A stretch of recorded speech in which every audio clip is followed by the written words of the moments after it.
Hi అండి, welcome back to avocado. ఈరోజు వీడియోలో ఒక మంచి లంచ్ బాక్స్ రెసిపీ చూపిస్తున్నాను. బిజీ మార్నింగ్స్కి పర్ఫెక్ట్గా సెట్ అవుతుంది అండ్ టేస్ట్ కూడా నెక్స్ట్ లెవెల్ ఉంటుందండి. ఈ మేతి రైస్, మెంతుకూర మనం కామన్గా కర్రీస్లోనే తింటూ ఉంటాం కదా, అలా కాకుండా ఇలా డిఫరెంట్గా మేతి రైస్ కూడా ట్రై చేయండి. చాలా చాలా బాగుంటుంది. ఇంకా లేట్ చేయకుండా let's get in to the video.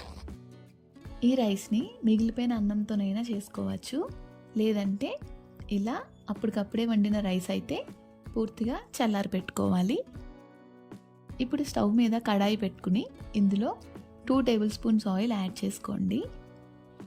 ఇందులో 3 లవంగాలు, ఒక చిన్న దాల్చిన చెక్క, 1/2 టీ స్పూన్ జీలకర్ర వేసుకుని 1 నిమిషం వేయించుకోండి.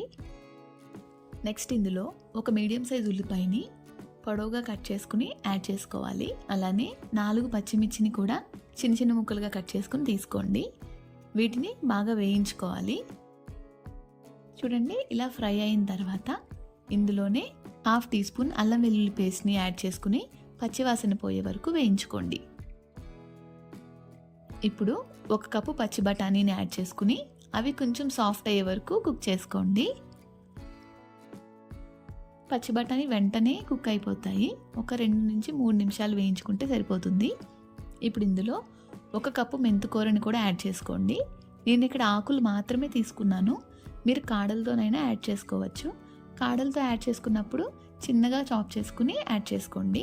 ఈ మెంతుకూరని కూడా కొంచెం పచ్చివాసన పోయే వరకు వేయించుకోవాలి. బాగా వేయిస్తే అసలు చేదు అనేది ఉండదండి. మెంతుకూర కూడా బాగా వేగింది కదా. ఇప్పుడు ఇందులో 1 teaspoon garam masala, 1/2 teaspoon మిరియాల పొడి, అలానే మీ టేస్ట్కి తగ్గట్టు సాల్ట్ని కూడా యాడ్ చేసుకుని బాగా కలుపుకోండి. పచ్చిమిర్చి యాడ్ చేసాం కాబట్టి కారం కరెక్ట్గా సరిపోతుంది. నెక్స్ట్ ఇందులో పొడిగా వండుకున్న రైస్ని కూడా యాడ్ చేసుకుని మీడియం ఫ్లేమ్లో పెట్టుకుని బాగా మిక్స్ చేసుకోవాలి. ఇంకా ఫైనల్గా సాల్ట్ అది ఒకసారి చెక్ చేసుకోండి. మీకు కారం తక్కువ అనిపిస్తే కొంచెం పెప్పర్ పౌడర్ని యాడ్ చేసుకుని అడ్జస్ట్ చేసుకోవచ్చు. అంతేనండి, టేస్టీ మేతి రైస్ రెడీ అయిపోయినట్టే. మెంతుకూర తినలేని వాళ్ళకి కూడా ఈ రైస్ చేసి పెట్టండి. ఇంకా లంచ్ బాక్స్ మొత్తం ఖాళీ చేసి తీసుకొస్తారు, అంత బాగుంటుంది. ఒకసారి మీరు కూడా డెఫినెట్గా ట్రై చేసి ఎలా వచ్చిందో కామెంట్ చేయండి. అలానే వీడియో నచ్చితే లైక్ చేసి ఛానల్ని సబ్స్క్రైబ్ చేసుకోవడం మర్చిపోవద్దు. మరో మంచి రెసిపీతో మళ్ళీ కలుద్దాం.